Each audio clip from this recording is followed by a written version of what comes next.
America Tonight's Lori Jane Gliha is here. You know, looking at that collection, it's almost like a museum of hate of all kinds. Yeah, I've got to be honest, I mean, it was a little bit uncomfortable standing there around all of these things, but it's extremely educational. He's amassed so much stuff over time, and it's not just, he had stuff from the KKK, he had stuff from the sovereign citizen movement, he had memorabilia from the militia patriot movement. So it's not just white supremacists here, it is some of that anti-government. And that's been his expertise throughout his careers, is all sorts of things. On the right wing, on the left wing, various types of things that could contribute eventually violently to, if they're violent, to go on to domestic terrorism.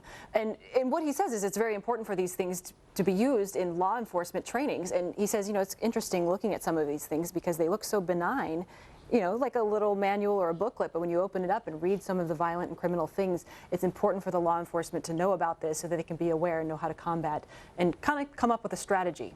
So not just the flags and banners that we saw, but really looking into it if you really read what's in these volumes. Right, and he thinks those are important to be able to get into the motivation and to be able to come up with a way to combat what could happen down the line.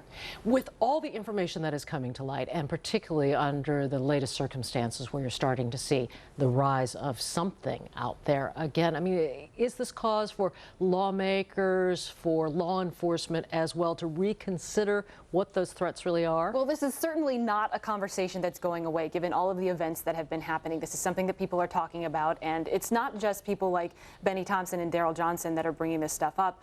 For example, the Southern Poverty Law Center, which is a group that studies these hate groups and issues like this, did bring it up recently in a report talking about the rise of the lone wolf and being aware of this and that we need to take it seriously. So it will be interesting to see what happens. America Tonight's Lori Jane Gliha, thanks. Next.